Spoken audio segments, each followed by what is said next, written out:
They laughed before he even finished stepping through the door. Not loud laughter, not the kind that admits itself. It was the thin, sharp sound of disbelief, the kind people make when something has gone wrong, but they assume it will be corrected immediately. Someone whispered too clearly, "Is this some kind of mistake?" Another voice followed, tighter, annoyed. "Who let him up here?" The doors of the private elevator slid shut behind him with a soft, hydraulic sigh, sealing the sound like a verdict. Caleb Turner stood still for half a breath. He did not apologize for being there. The penthouse sat 52 floors above Midtown Manhattan, wrapped in glass and winter light. The Hudson glimmered to the west, gray and cold like steel pulled thin. Inside, the room smelled of old money and new polish. Leather, expensive wood, something faintly floral that had never grown anywhere near dirt. Men in tailored suits stood in small constellations, their laughter practiced, their posture relaxed in the way of people who had never been told to leave a room. Women in muted silk dresses held crystal glasses, loosely wrists heavy with watches that cost more than most cars. A string quartet played near the windows, their bows moving with disciplined indifference to the tension that had just entered the room. Caleb was wearing a charcoal jacket that didn't quite fit his shoulders and shoes, that had been cleaned carefully but could not hide their age. His hair was close-cropped, flecked with gray at the temples.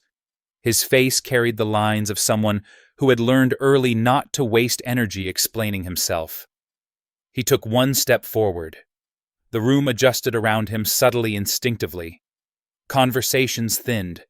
Bodies angled away, then back, as if testing whether ignoring him would make him disappear. From across the room, Eleanor Price saw him and felt her stomach tighten. She had not expected him to actually come. Eleanor was 62, her posture still impeccable, her expression permanently composed in the way that came from decades of boardrooms and charity galas. The penthouse belonged to her. It had belonged to her late husband before that, and to his family long before her. Tonight was supposed to be simple, controlled. A donor dinner for a cultural foundation whose board she chaired. Old names, reliable money, no surprises. Caleb Turner was a surprise. An hour earlier downstairs, the invitation had still felt clever, ironic, a way to deflect the quiet pity she had been swallowing all evening. "You're so brave," Eleanor, someone had said over cocktails, voice smooth as glass. "Hosting all this on your own now. It must be lonely." Another had smiled too quickly and added, "At least you've still got your staff. That night security guard, the black guy. He seems devoted. Maybe you should invite him up. Shake things up." They had laughed then. Not cruelly, they would say later. Just amused, just bored. Eleanor had lifted her glass and said lightly, "Why not?" She had not meant it to reach this far. Caleb moved again, his steps unhurried, the soles of his shoes making almost no sound on the polished floor. He scanned the room once, not searching for faces, but for exits. Habit, old muscle memory. He noticed the security detail first. 2 men by the far wall pretending to admire the art. Their eyes had already measured him and filed him away. Harmless, they had decided. Caleb's jaw tightened almost imperceptibly. Near the bar, a man in a navy suit leaned toward his companion. "He works nights, right? I've seen him downstairs. Helps the tenants with packages." The companion snorted softly. "I thought staff used the service entrance." Caleb heard them. He heard everything. He always had. He reached the edge of the room and stopped again this time, because a waiter had stepped directly into his path. Flustered young, clearly unsure what protocol applied. "I'm sorry, sir," the waiter said, eyes flicking toward Eleanor for guidance. "This area is reserved." Caleb met his gaze. Calm. Steady. Not challenging. "I was invited." The waiter hesitated. He looked back at Eleanor. The music faltered for a beat, then resumed. Eleanor felt the weight of the room shift onto her shoulders. This was the moment. Introduce him. Laugh it off. Turn him into a story everyone could digest. She didn't move. Her silence stretched. Not dramatic, just long enough. The waiter swallowed and stepped aside. Caleb nodded once, a small acknowledgement that had nothing to do with gratitude. He stepped past the bar and into the center of the room where the light was brightest and there was nowhere left to retreat without being obvious. A woman with silver hair and a tight smile approached first. "Eleanor," she said, not taking her eyes off Caleb. "Is there something we should know?" Eleanor opened her mouth, closed it again. Caleb spoke before she could. His voice was low, even carrying just far enough. "Good evening. I'm Caleb Turner." The woman blinked. "And you are—" Caleb did not look at Eleanor when he answered. "I manage overnight security operations for this building." A few eyebrows lifted. Someone laughed quick and sharp, then stopped when no one joined in. "Security," a man repeated, tasting the word. "Interesting." Interesting was not a compliment in this room. Caleb felt the familiar pressure build behind his ribs. Not fear, not anger, something colder, a calculation. He thought briefly of his son Marcus, waiting upstate with his sister tonight. Thought of the promise he had made on the drive down. In and out. No trouble. He had not planned to stay this long. Eleanor watched the room fracture in slow motion. People pretending to sip drinks. A donor glancing at his watch. The quartet missing half a note. This was not how power was supposed to look. Power was smooth. Invisible. It did not hesitate. Caleb's phone vibrated once in his jacket pocket. He did not check it. He already knew who it would be. He had felt the timing shift the moment the elevator doors opened. Across the room, one of the security men straightened slightly, his hand brushing his earpiece. His gaze sharpened, no longer dismissive. Eleanor noticed that too. Caleb took a breath. The city lights reflected in the glass behind him, turning his silhouette into something larger than the room. He folded his hands loosely in front of him, the way his father had taught him when standing his ground without escalating. They were still laughing at him. They would not be for long. The first thing that broke was the rhythm of the room. It wasn't a sound so much as a hesitation, a subtle hitch in the way people breathed and shifted their weight. A donor near the windows cleared his throat and turned his back, pretending sudden fascination with the skyline. Someone else laughed again, louder this time, trying to smooth the air, and failed. The string quartet adjusted their tempo a fraction too fast, as if hurrying past a wrong note. Caleb felt it all settle around him like pressure under water. Eleanor finally moved.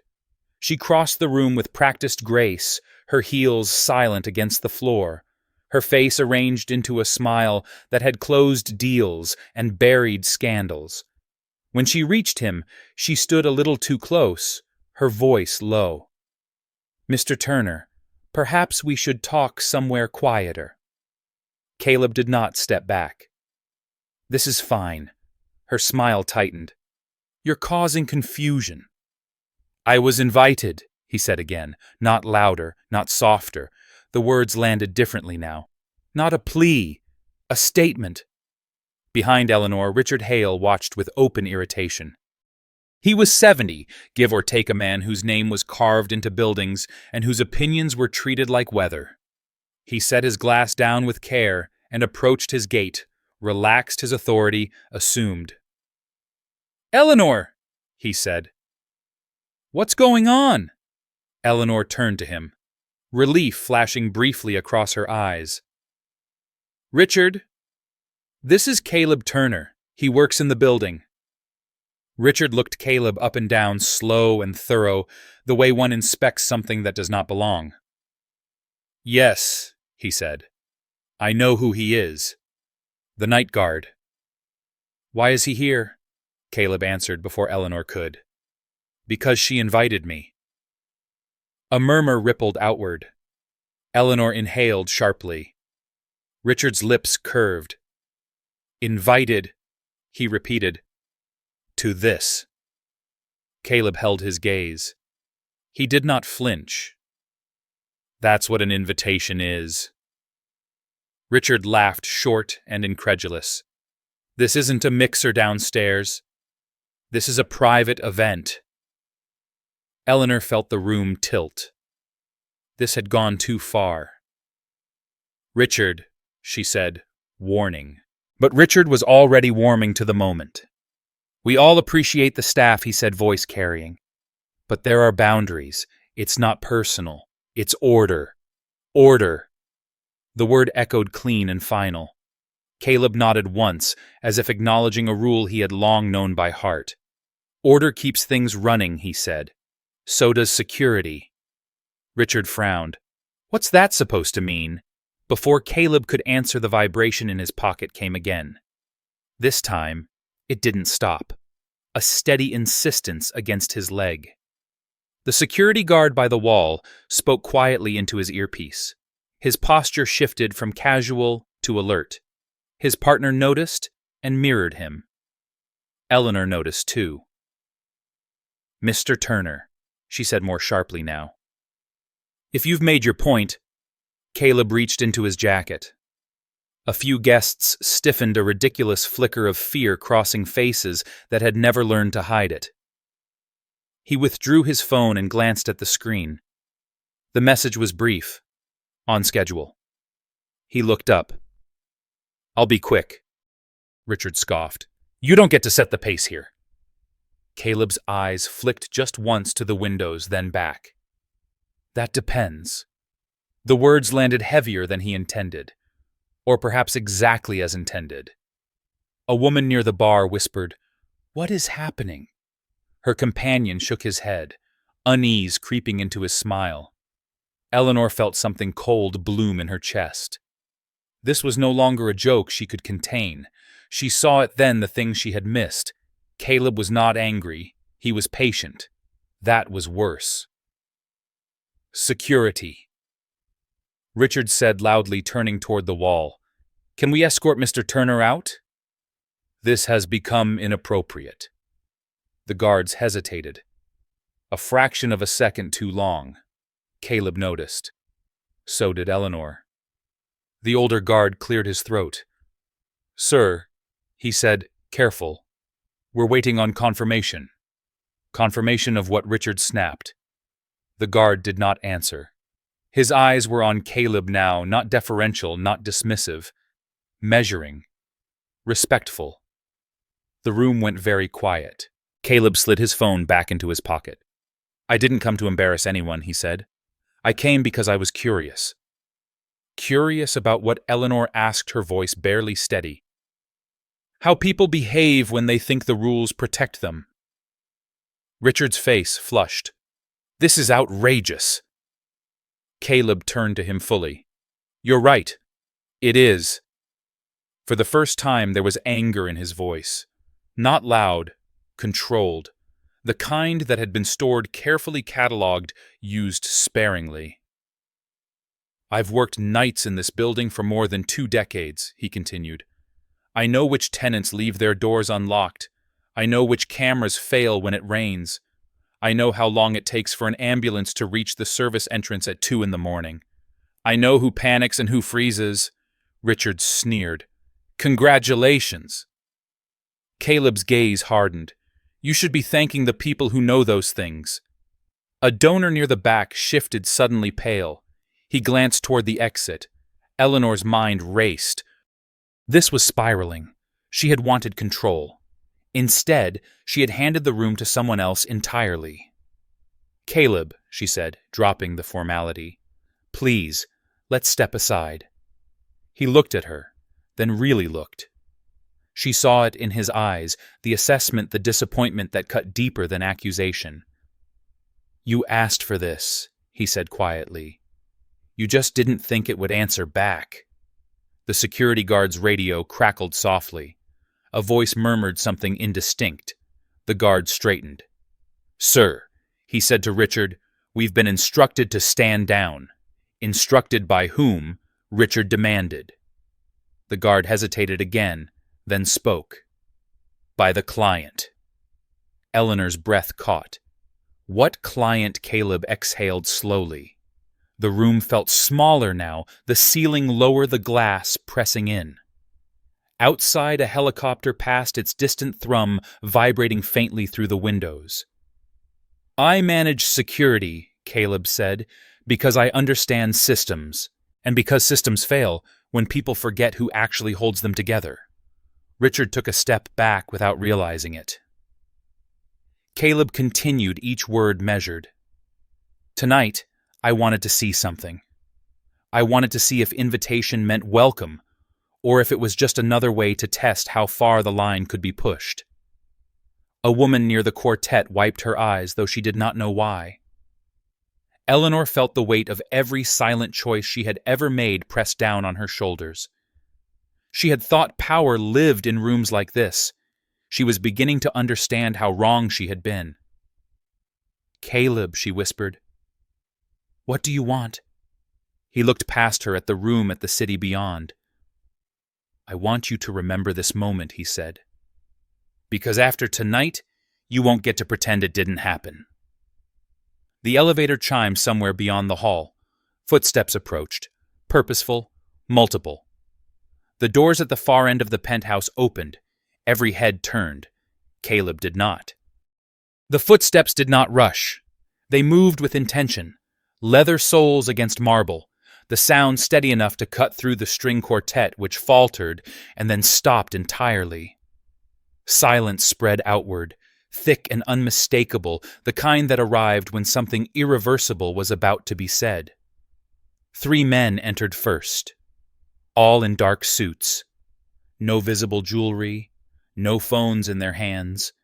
They scanned the room without interest, not looking at faces so much as angles, exits, distances.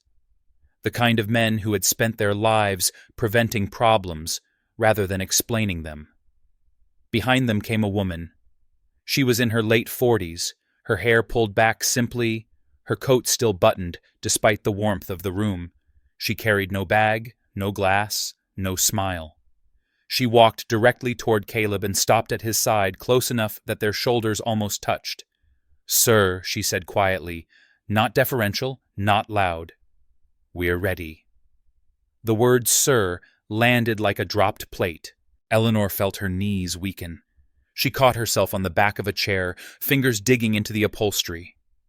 Around her, faces shifted, eyes widened. No one spoke. Richard Hale recovered first. He always did. "Who are you?" he demanded, voice sharp, brittle now. "This is a private residence." The woman turned her head just enough to acknowledge him. "I'm here because he asked me to be." Richard laughed too loud. "And who exactly is he to be giving orders in my presence?" Caleb finally turned. The room seemed to lean toward him.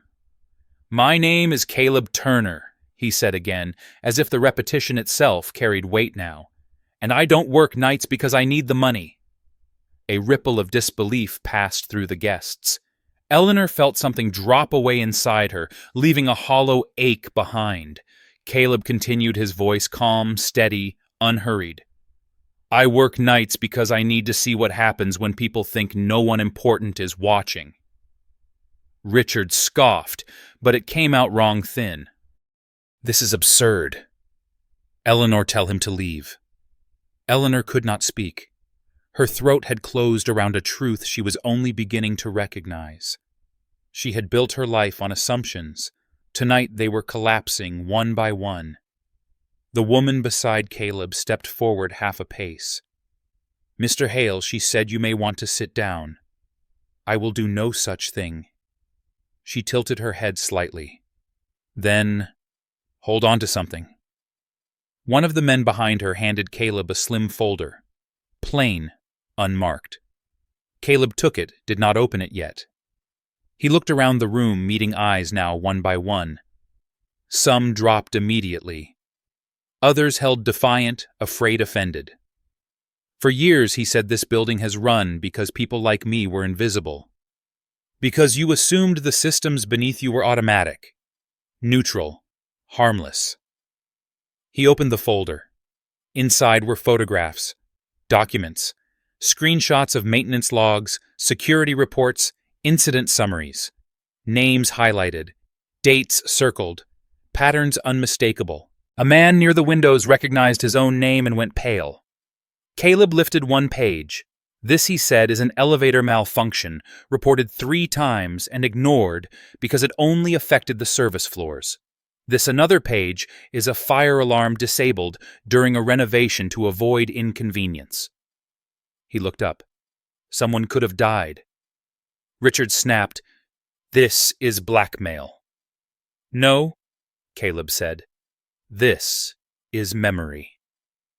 Eleanor felt tears sting her eyes, not from fear, but from something else, shame sharp and sudden. Caleb's gaze returned to her. "You invited me as a joke," he said, "not accusing, simply stating a fact. You wanted to show them you were still in control." She nodded once, barely. "You succeeded," he said, "just not the way you expected." The woman beside him spoke again. "The foundation funding this building's security and infrastructure is under review, effective immediately." A low murmur rose. Panic crept in. Richard stepped forward, face-flushed veins standing out along his neck. "You can't do this! You don't have the authority!" Caleb closed the folder. "I do." How Richard demanded. "You're a guard. A nobody." Caleb's eyes hardened. "I'm the majority shareholder in the company that owns the firm managing this property. Quietly, intentionally, because power doesn't announce itself when it's doing real work." The words hit like a physical blow. Eleanor staggered back into her chair.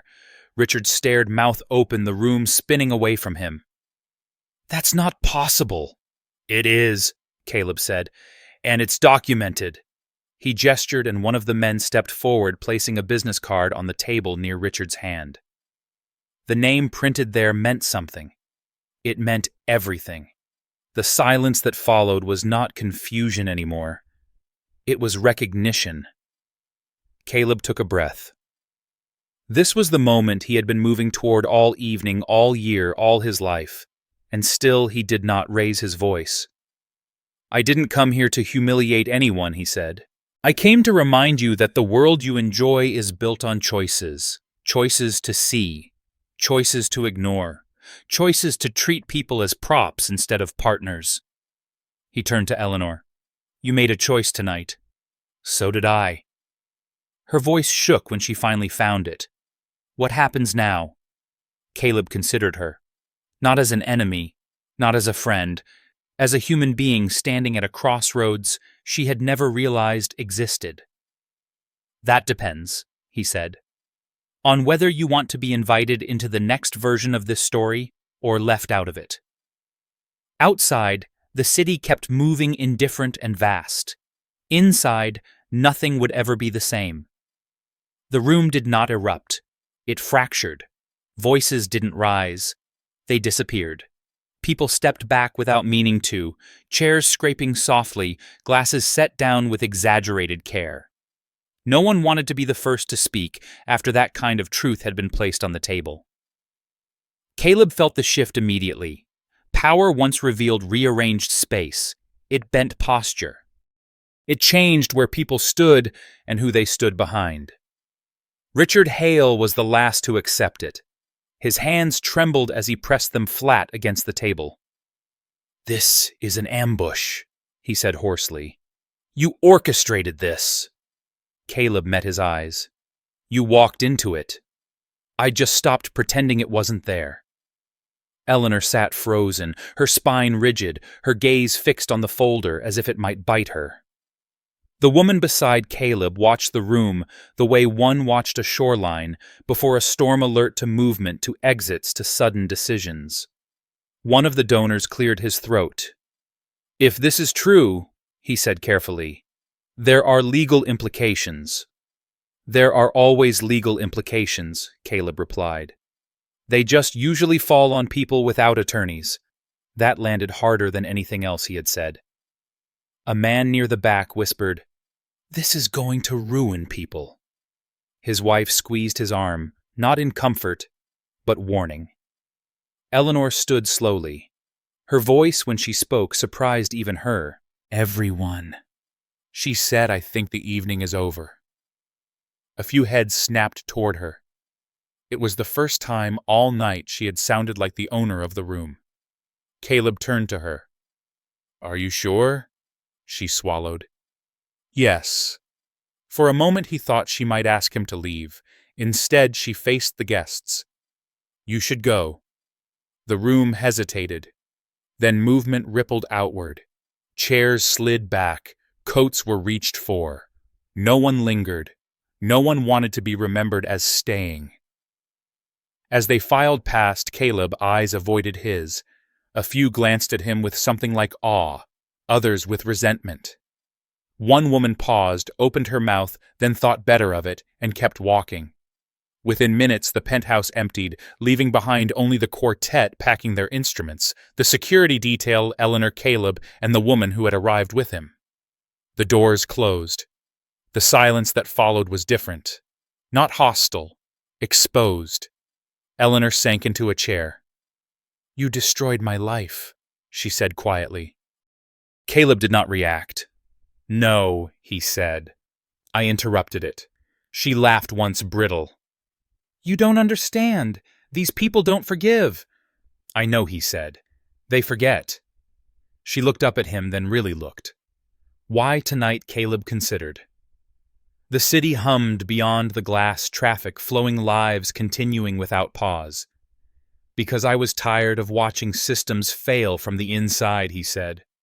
"And because you made a choice that showed me exactly where the cracks were." Her shoulders sagged. "I didn't think you would come." That was the first mistake. The woman beside Caleb checked her watch. "We have a window." Caleb nodded. "Call the board." Eleanor stiffened. "What board?" "The one you chair," he said. "And the ones you influence." Her laugh was soft, incredulous. "You're going to make me do it." "I'm going to give you the chance," he said. "Which is more than most people ever get." She stared at him, searching for cruelty. She did not find it. That frightened her more. "What happens if I refuse?" she asked. Caleb's voice dropped. "Then the next meeting won't be this quiet." The quartet slipped out, instruments in hand, eyes wide. The door closed again. Eleanor reached for her phone with shaking fingers. "You think this makes you righteous? I think it makes me responsible." She paused. "For what?" "For what comes next." The phone rang. She spoke, listened. Her face drained of color. She nodded slowly, murmured agreements she had never imagined making. Caleb watched without triumph. This was not victory. This was process. Slow, painful, necessary. When she hung up, she looked smaller somehow. Older. "They want assurances," she said. "They always do. They want you there." Caleb shook his head. "They want the idea of me there. I'll send someone." The woman beside him inclined her head. "I'll handle it." Eleanor looked between them. "What about you?" Caleb glanced at the door. For the first time all night, the thought of leaving crossed his face. "I have somewhere to be." She hesitated. "Caleb, I'm sorry." The words hung there, fragile and insufficient. He did not dismiss them. He did not accept them either. "Be careful what you do with that feeling," he said. "It doesn't last unless you work at it." He turned to go. As he reached the door, Eleanor spoke again. "Why security?" He paused. "Because it's where the truth leaks out first." The elevator ride down was quiet. Caleb stood alone now, his reflection ghosting in the mirrored walls. The adrenaline ebbed, leaving behind a familiar ache. He thought of the nights he had spent walking empty floors, listening to the building breathe, learning its habits, its weaknesses. When the doors opened onto the service level, the smell of concrete and cleaning solution wrapped around him like a remembered coat. A guard nodded. Another looked at him with something new in his eyes. "Evening, Mr. Turner," the guard said. Caleb nodded back. "Evening." His phone buzzed again. This time he checked it. A message from his sister. "Marcus is asleep. He asked if you were coming home late." Caleb exhaled. He typed back, Soon. As he walked down the corridor, the building felt different.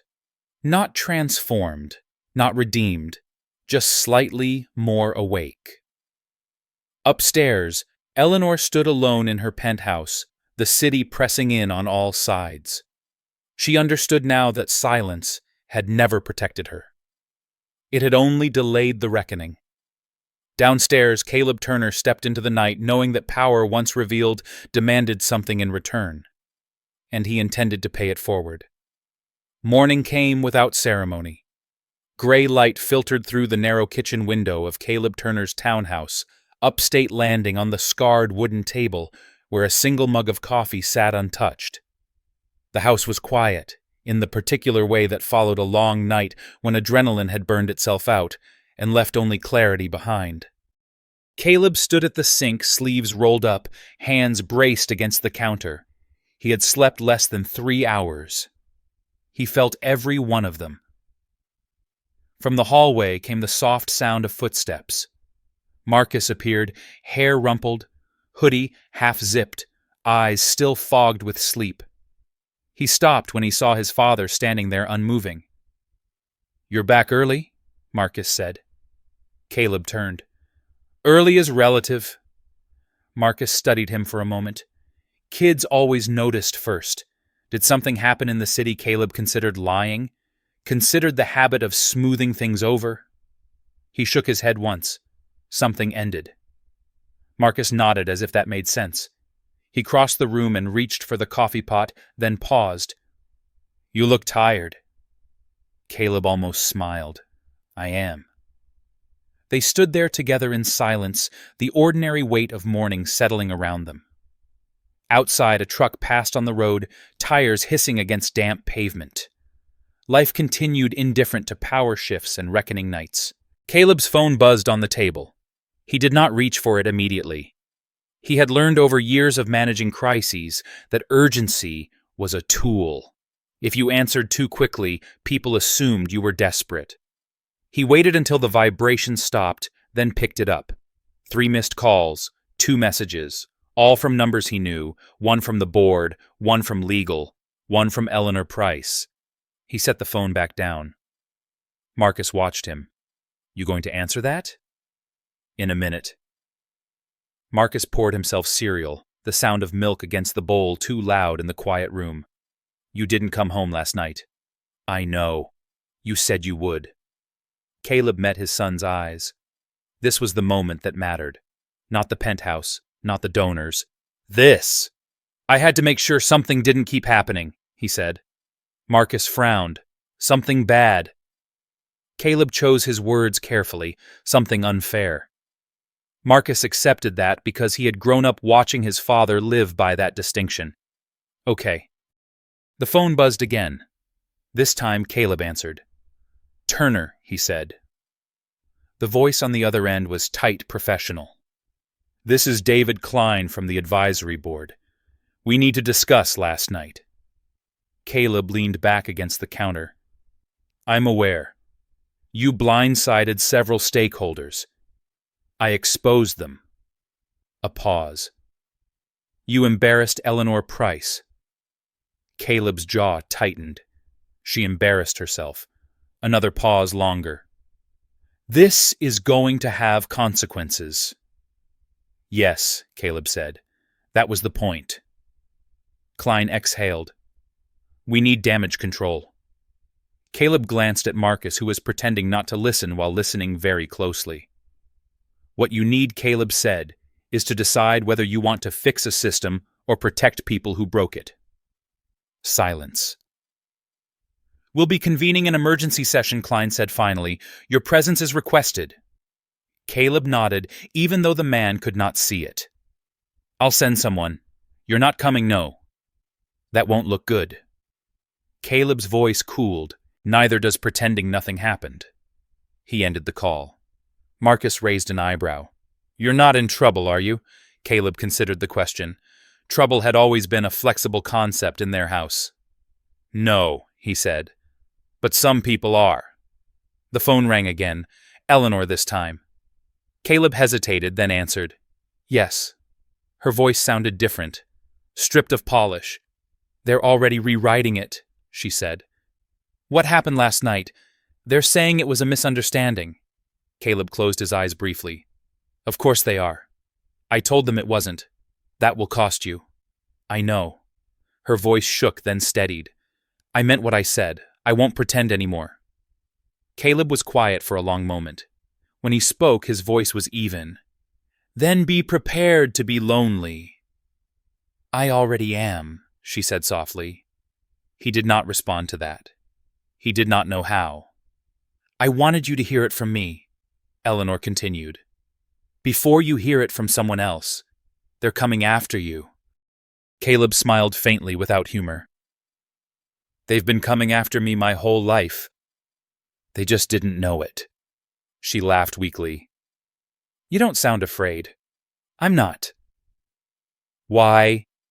Caleb looked at his son again, at the way Marcus was chewing thoughtfully, eyes alert, absorbing everything. "Because I didn't build this to be untouchable," he said. "I built it to be useful." Eleanor was quiet. "What do you want from me now?" Caleb did not answer immediately. He could have said many things. Apologies, public statements, donations. He chose none of them. "Listen," he said. "When it's uncomfortable, when it costs you, that's when it matters." She swallowed. "I will." After the call ended, Marcus set his spoon down. "You scared her." Caleb considered that. "I scared the version of her that thought silence was safety." Marcus nodded slowly. "Good." Caleb laughed, then a short sound that surprised them both. "You're getting older. Someone has to," Marcus said. The day unfolded the way days always did. Emails stacked up. Messages came in waves. Headlines began to form careful and incomplete. No names yet, just whispers of audits, reviews, quiet changes underway. Caleb drove Marcus to school, the familiar route winding past bare trees and closed shops. At a red light, Marcus spoke again. "Are you going to stop working nights?" Caleb shook his head. "No." "Why not?" "You don't have to." Caleb thought of the building breathing in the dark, the places where truth surfaced first. "Because I still need to see," he said. "And because if I stop, people forget too easily." Marcus nodded, satisfied. That evening, Caleb returned to the city alone. He walked through the service entrance as he always had, nodded to the guards, rode the elevator down to the lowest level. The building hummed around him unchanged on the surface. But in the security office, a new directive sat printed on the desk. Revised protocols, accountability measures, names attached, small changes, real ones. Caleb folded the paper and slipped it into his jacket. Upstairs, the penthouse lights remained off. Down here, the work continued. And for the first time in a long while, Caleb Turner felt the weight of it shift, not because the world had suddenly become just, but because someone had finally decided to look directly at the parts of it that mattered most. The first lawsuit arrived before noon. It wasn't served dramatically. No knock at the door, no cameras. Just an email forwarded from legal with the subject line stripped of emotion words chosen to sound procedural instead of panicked. Caleb read it once, then again, and felt nothing but confirmation. They were predictable when threatened. He forwarded it to the same woman who had stood beside him in the penthouse and typed a single line beneath it. Expected. Proceed. Her reply came seconds later. Already are. Caleb leaned back in his chair and let the building's low hum fill the room. The security office sat 2 levels below ground, windowless, lined with monitors that showed corners of the city most people never saw. Loading docks, fire stairs, the quiet, unglamorous arteries that kept everything alive. This was where he belonged. Not because it was humble, because it was honest. A knock came at the door, soft, hesitant. "Come in." The door opened slowly. It was Luis, mid-40s, maintenance supervisor, shoulders permanently hunched from years of carrying things heavier than anyone noticed. He held his cap in both hands. "Hey, boss," Luis said, then stopped. His eyes flicked to the monitors, the documents on the desk. "I mean Mr. Turner." Caleb studied him for a moment. "Luis?" He said, "If you ever call me boss again, it better be because something's on fire." Luis laughed nervously, then sobered. "Word's going around. It always does. They're saying you're shutting things down upstairs." Caleb shook his head. "I'm fixing what should have been fixed years ago." Luis nodded, absorbing that. "Some folks are worried. They should be," Caleb said. "Worried enough to start telling the truth." Luis shifted his weight. "Some folks are also grateful." Caleb didn't respond. Gratitude made people sloppy. He'd learned that early. Luis cleared his throat. "There's a meeting later. Union reps, management. They want someone from security there." Caleb nodded. "I'll be there." Luis hesitated, then said, "You know they're going to push back." Caleb's mouth curved, not quite a smile. "I'm counting on it." The meeting took place in a conference room that smelled faintly of burned coffee and old carpet. Fluorescent lights buzzed overhead. No art, no views, just a long table and faces already set into defensive lines. Caleb arrived last. Conversations stopped. Chairs creaked as people straightened. A few avoided his gaze. Others stared curious, resentful measuring. Eleanor Price sat at the far end of the table. No jewelry, no entourage. Her hands were folded in front of her knuckles, pale. She looked tired. She looked like someone who had slept badly and woken up anyway. Caleb took a seat midway down the table. Not at the head. Not at the margins. A man from legal began speaking immediately, voice smooth, rehearsed. "We need to address concerns regarding operational overreach." Caleb listened. "Let him talk." He always did. The union rep interrupted sharp. "Overreach. People have been filing safety complaints for years. Now suddenly it's overreach." The legal man smiled thinly. "Change requires balance." Caleb leaned forward. "Balance is what you call it when the same people keep falling." Silence followed. Eleanor looked at him then. Really looked. There was no shield left between them now. No room full of witnesses, no performance. The legal man cleared his throat. "Mr. Turner, with respect, your dual role presents conflicts." Caleb nodded. "That's why I disclosed it, and yet you retained operational authority." "Yes. That's highly irregular. So was ignoring fire codes." A murmur rippled through the room. Eleanor spoke, her voice steady despite the tension. "We're not here to protect reputations," she said. "We're here to prevent harm." Several heads turned toward her. Surprise? Disbelief? The legal man frowned. "Eleanor, this could expose us." "It already has," she replied. "We're just deciding how much more damage we're willing to ignore." Caleb felt something shift then. Not triumph. Alignment. The meeting stretched. Voices rose. Accusations flew. But beneath it all, something else moved. A recalibration. Slow. Painful. Necessary. By the time it ended, no one was smiling. Caleb left without waiting for consensus. He never did. Consensus was what happened after action. His phone buzzed as he walked the corridor. "Marcus." He answered immediately. "Hey, Dad," Marcus said, breathless. "The school called." Caleb stopped walking. "Is everything okay?" "Yeah, kind of. They want to talk to you about your name." Caleb closed his eyes briefly. It had started. "What about it?" he asked. "They said it was in the news." "Of course it was." Caleb exhaled slowly. "Did they say why Marcus hesitated?" "They asked if I felt safe." Something tightened in Caleb's chest. Do you... There was a pause. Then I do. Caleb nodded, even though Marcus couldn't see it. Good. I'll call them. After the call, Caleb stood still for a moment, letting the hallway empty around him. This was the cost. Not lawsuits, not board meetings. This. He headed for the elevator. That night, he didn't go home right away. He walked the building instead, floor by floor, stairwell by stairwell. He listened to the sounds, not the loud ones, the small ones. A rattling vent, a door that didn't latch, a light that flickered one beat too slow.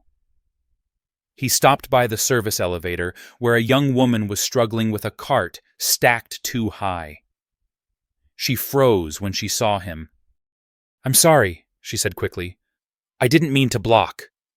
Caleb steadied the cart with one hand. "You're fine." She stared at him. "You're him." Caleb raised an eyebrow. "I'm a lot of people." She laughed nervously. "They said you own the place." Caleb shook his head. "I take responsibility for it." That seemed to confuse her more. Later in his car, the radio murmured about markets and weather. His phone buzzed again. Eleanor. He considered ignoring it, then answered. "They're coming for you harder now," she said without preamble. "I expected that. They're coming for me too." Caleb was quiet. "Are you surprised?" "No," she said. "I'm clear." That was new. "I did something today," she continued. "I spoke when it would have been easier not to." Caleb smiled faintly. "How did it feel?" "Terrifying," she said. "And necessary." He nodded. "That feeling doesn't go away." "I know," she said. "I'm not calling to ask for help." "Good. I'm calling to tell you I won't back out." Caleb considered her words. Measured them. "Then be prepared to lose things you thought defined you." "I already have," she said softly. When the call ended, Caleb sat in the dark for a long time, hands on the steering wheel, city lights blurring beyond the windshield. This was no longer about a penthouse or a party. It never had been. It was about who got to disappear without consequence and who was finally being seen. He started the car and pulled into traffic knowing the hardest part was still ahead, and that this time he wouldn't look away. The cameras arrived 2 days later. They lined the sidewalk outside the building before sunrise lenses pointed upward, reporters rehearsing concern in low voices while producers checked sound levels. By the time the morning doorman took his post, the story had already been framed: billionaire security chief secret owner power play gone wrong. It was neat. It was incomplete. It would sell. Caleb watched the feeds from the security office, the glow of the monitors painting his face in muted blue. He noted angles, blind spots, the way curiosity drew crowds closer to entrances they had ignored for years. Attention changed behavior. It always had. Luis knocked and entered without waiting. "They're asking for you," he said. "All of them." Caleb didn't look away from the screens. "They'll wait. They say it's urgent. It's urgent to them." Luis hesitated. "They're asking questions about the staff, about you, about Eleanor." Caleb turned then. "What are they asking you?" Luis swallowed. "If we feel safe." Caleb nodded once. "Do you?" Luis met his eyes. "More than I did last week." "That's the answer," Caleb said. He rose and walked the corridor toward the service elevator. The building responded to him the way it always had, doors opening before he reached them, lights clicking on in sequence. Systems remembered those who paid attention. The elevator climbed smooth and silent. When the doors opened to the lobby, sound rushed in. Shouts, questions, names thrown like hooks. "Mr. Turner, Caleb, are the allegations true? Is this a hostile takeover? Did Eleanor Price know?" Caleb stepped forward. He did not raise his hands. He did not smile. The noise pressed in, then stalled. People sensed instinctively that he would speak when he chose. "I'm not here for a press conference," he said, voice carrying without effort. "I'm here to go to work." Someone laughed. Another voice snapped, "Isn't this work?" Caleb looked at the man who had spoken. Not the kind that keeps people alive. A murmur rippled, cameras adjusted. From the edge of the crowd, Eleanor watched. She had come through the side entrance, coat plain hair unstyled, the opposite of the woman who once curated rooms for effect. She saw the way he stood, how he let the moment bend around him rather than forcing it. She felt a pang she did not recognize immediately. Relief, maybe. Or envy. A reporter pushed forward. "Mr. Turner, are you denying the claims that you leveraged your position to retaliate against donors?" Caleb's gaze moved to her. "I'm denying the idea that accountability is retaliation." Another voice cut in. "Did you invite yourself to that dinner?" Caleb paused. The silence sharpened. "No," he said. "I accepted an invitation." Eleanor flinched. The memory pressed close, unwelcome and precise. Caleb continued. "This building has run on the assumption that invisibility is consent. It isn't." A producer waved frantically. "Can you confirm whether more actions are coming?" Caleb nodded. "Yes. What actions? Ones that don't require your approval." The crowd surged. Security tightened. The moment cracked. Caleb turned and walked back inside, the doors closing behind him, cutting the noise cleanly. The lobby settled, breath returning in uneven bursts. Upstairs, the board call began without ceremony. Faces appeared in grids, some rigid, some flushed, some already calculating escape routes. Caleb joined with his camera off. He listened. They spoke of risk, exposure, brand damage. They spoke of Eleanor as a liability and of him as a wild card. When they paused, Caleb spoke. "If you're looking for a way to go back to yesterday, you won't find one." A man cleared his throat. "We're looking for stability." "Then stop lying to yourselves," Caleb said. "Stability built on neglect collapses." Someone tried to interrupt. Caleb did not yield. "Here is what will happen," he said. "Audits will proceed. Safety protocols will be enforced. Reporting lines will be protected. If that costs you money, consider it tuition." A woman snapped. "You can't dictate terms." Caleb's voice cooled. "I can, and I am." The call ended abruptly. No vote. No agreement. Just a line gone dead. Caleb exhaled. This was the part that drained him. Not confrontation. Persistence. His phone buzzed. "Marcus." "Dad," Marcus said, breathless. "They showed your face on the news at lunch." Caleb closed his eyes briefly. How did that feel? "Everyone stared," Marcus said. "But not like before." Caleb leaned against the window, city spread below. "How then? Like they were trying to figure me out." Caleb smiled faintly. "That's their problem." A pause. "They asked if I wanted to go home early. And I stayed." Caleb's chest tightened. Why? Marcus hesitated. "Because I didn't do anything wrong." Caleb nodded, pride quiet and fierce. "That's right." After the call, Caleb went back to the floors. He listened to the building again, the way he always had. He noticed small things shifting. Doors held longer. Eyes met his and stayed. A few looked away, resentful, afraid. That would come later. In the afternoon, Eleanor found him in the service corridor near the loading docks. She stood there awkwardly out of place among pallets and forklifts, waiting until he noticed. "I spoke to the foundation," she said when he approached. "They're suspending me." Caleb studied her face. No self-pity. Just fact. How does that feel? She thought. Like being cut loose. And like breathing. He nodded. Those feelings travel together. They're saying you manipulated me, she said. That I was used. Caleb's eyes sharpened. Were you? She met his gaze. No. That answer will cost you, he said. I know, she replied. I'm done pretending costs don't exist. They stood in the echoing space, the building's heart beating around them.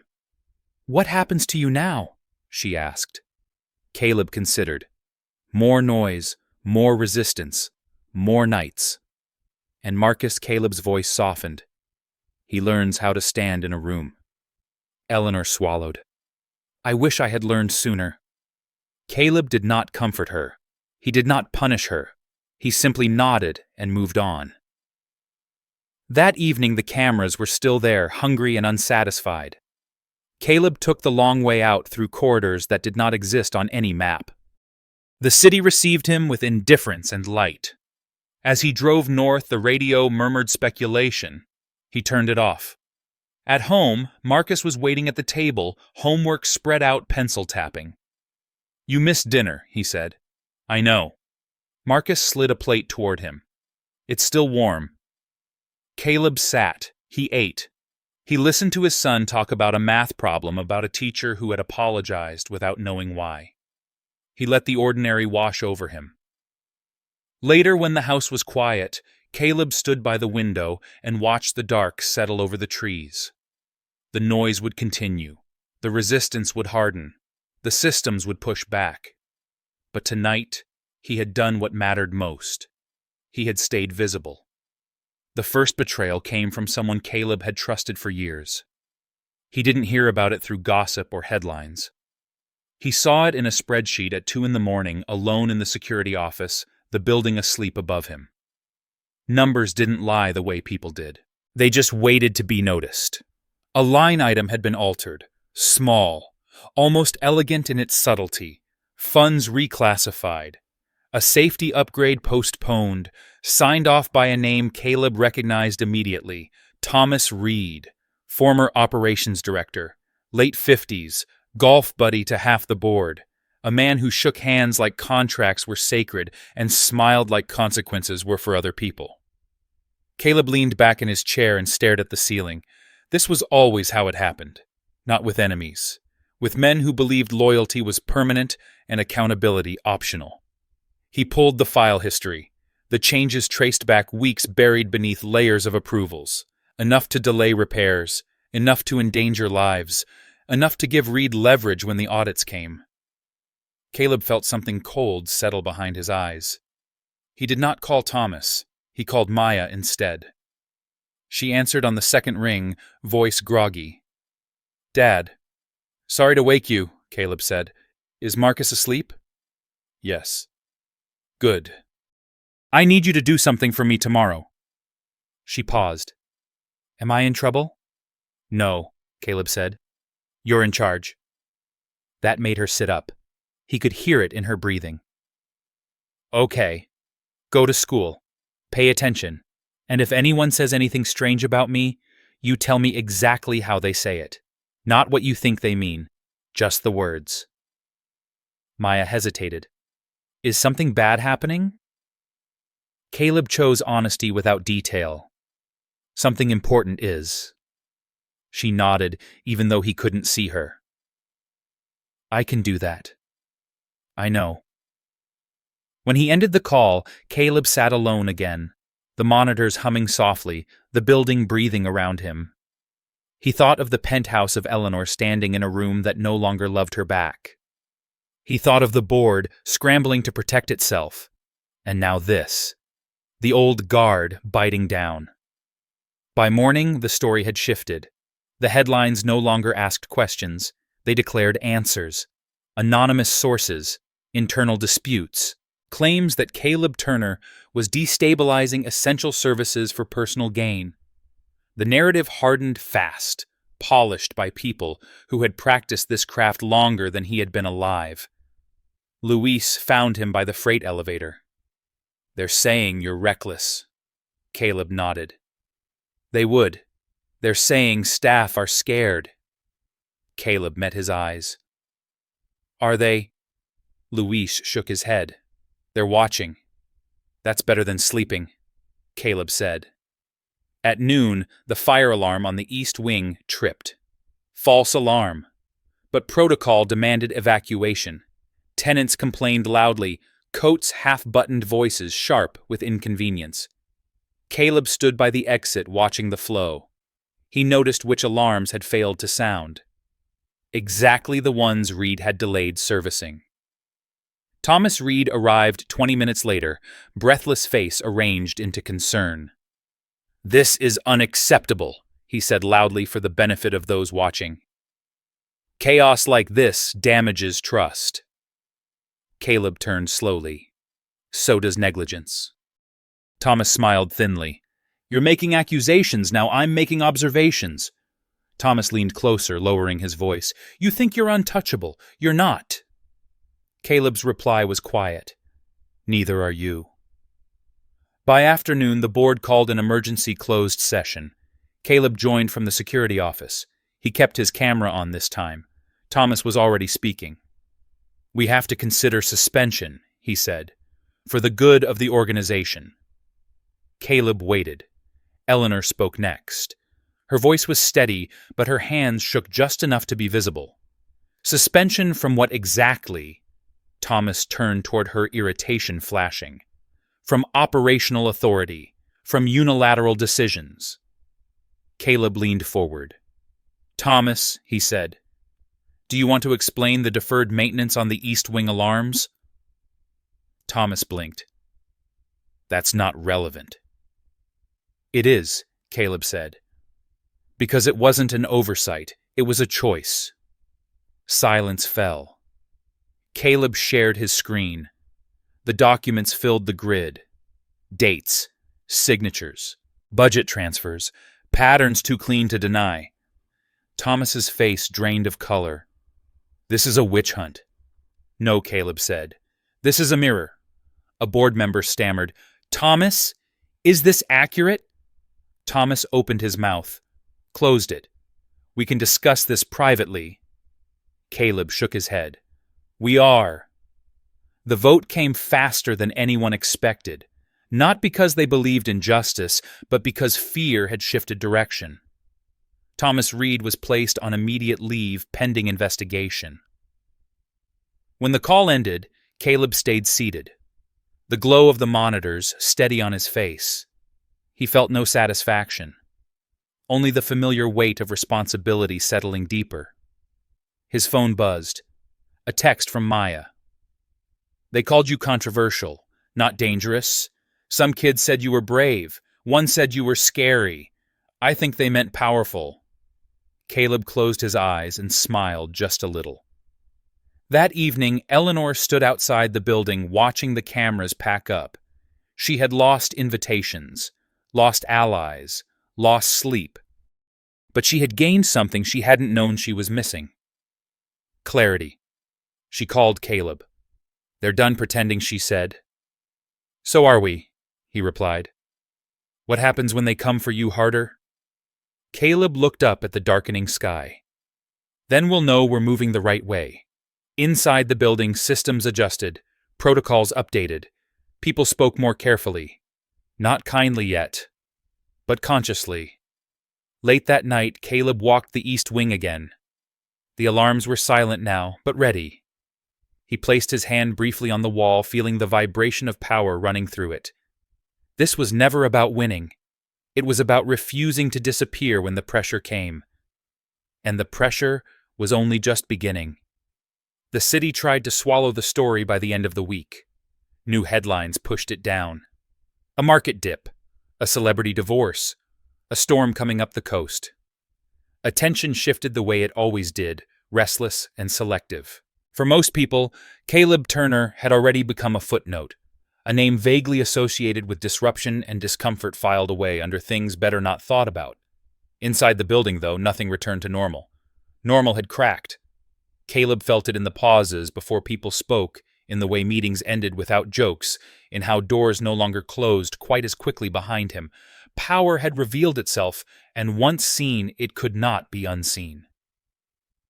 He stood in the service corridor near the boiler room, listening to the low roar of machinery, when Eleanor found him again.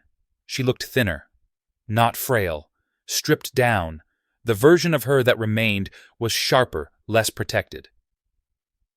"They finalized it," she said. "Thomas is out." Caleb nodded. "Temporarily." "No," Eleanor said. "Permanently. They're offering him silence in exchange for resignation." Caleb exhaled slowly. That's how they survive. Eleanor leaned against the wall, the concrete cold through her coat. "They offered me the same." He looked at her then, and I said no. That surprised him. Not because he doubted her resolve, but because he understood the cost of refusing a quiet exit. "Why?" "Because I already know what silence buys," she said, "and I don't want it anymore." They stood there for a moment, the sound of the building steady and indifferent. Eleanor spoke again. "They're reorganizing the board. New committees. Oversight." Caleb's mouth tightened. "Paper shields." "Some of them," she admitted, "but not all." He studied her face, searching for performance. He found fatigue instead. "You don't get points for this," he said. "I know," she replied. "That's the point." Later that afternoon, Caleb sat in a small office with 2 city inspectors and a representative from the fire department. No cameras, no statements, just clipboards and tired eyes. "We don't usually see this level of cooperation," one inspector said, flipping pages. Caleb nodded. "That's what happens when people realize shortcuts have names attached." The inspector glanced up. "You're making enemies." "I had those already," Caleb said. "They were just quieter." When the meeting ended, Caleb walked the length of the building again. He noticed a custodian adjusting a cart to avoid blocking a hallway, a guard double-checking a door latch without being asked. Small things, unremarkable things, the kind that told him people were paying attention. His phone buzzed as he reached the stairwell. "Marcus." "Dad." Marcus said, voice tight. "Can you pick me up?" Caleb's chest tightened. "What happened? I got into it with a kid." Caleb turned immediately. "Are you hurt?" "No," Marcus said, "but I might be in trouble." Caleb closed his eyes. "Where are you?" 20 minutes later.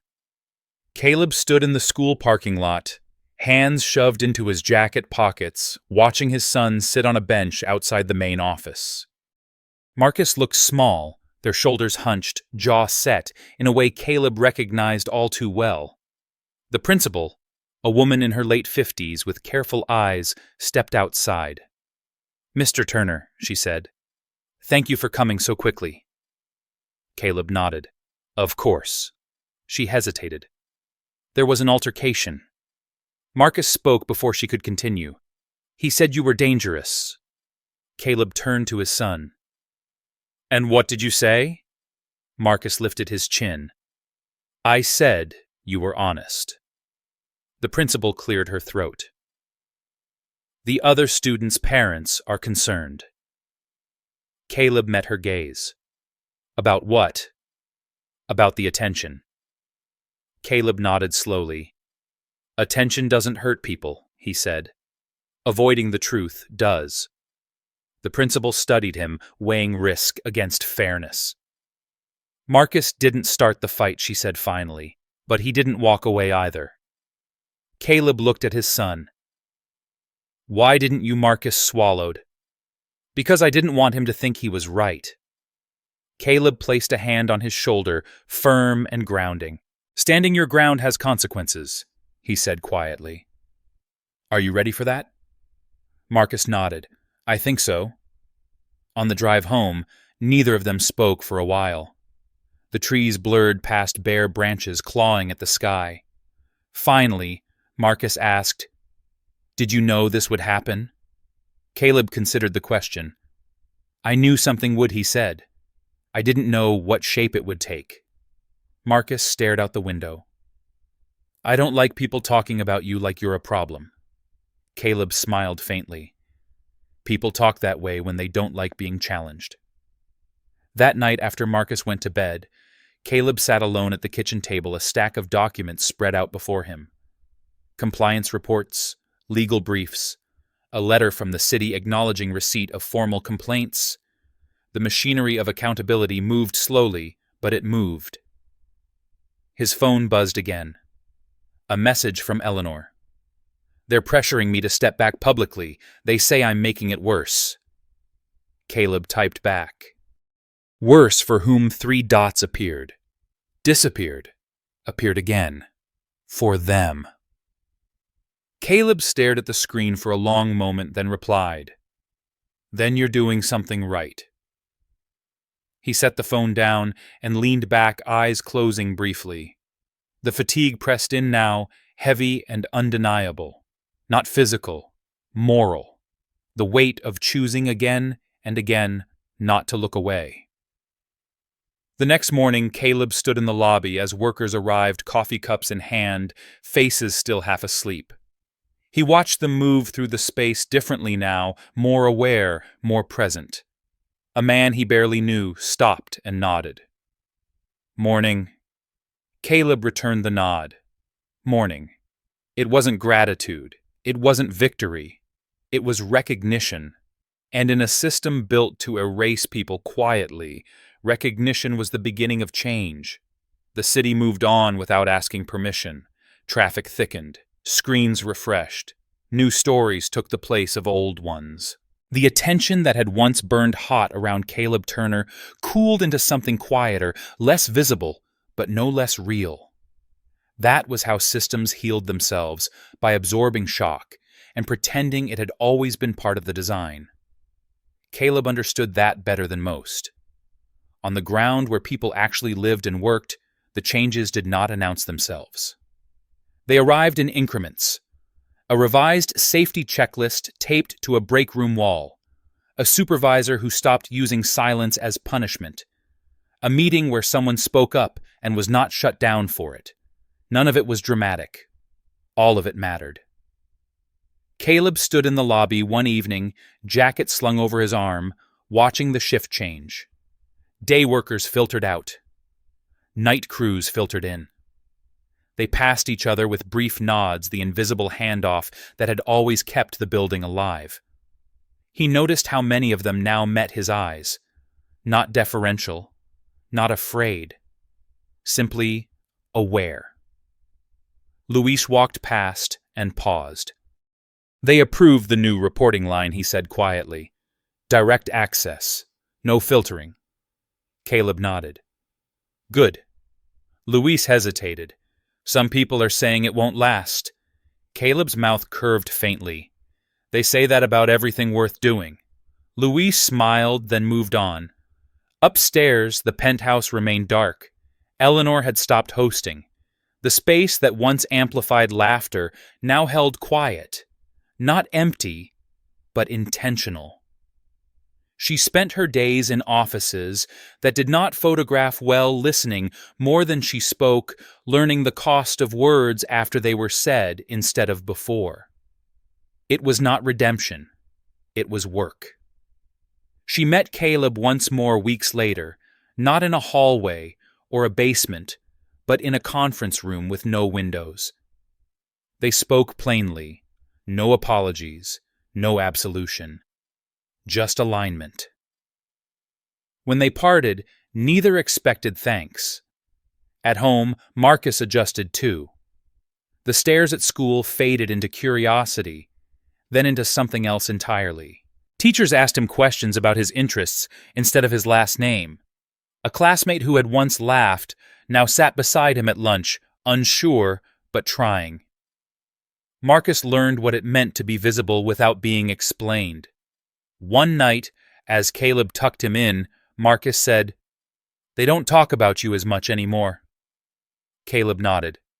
"That's how you know it stuck." Marcus considered that, then smiled. "Good." Caleb stood in the doorway for a moment after the light went off, listening to his son breathe. This, more than any board decision or legal filing, was the measure he trusted. If Marcus could grow up without shrinking, then something had shifted. Back in the city, the lawsuits slowed. Not because they vanished, but because their teeth dulled. Settlements replaced threats. Reviews replaced denials. The people who had relied on confusion to protect themselves found that clarity was harder to argue with. Caleb kept working nights, not out of nostalgia, not to make a point, but because it kept him close to the truth. He walked floors that most people forgot existed. He listened to the sounds that warned of problems before they made headlines. He paid attention. That was the real change, attention sustained.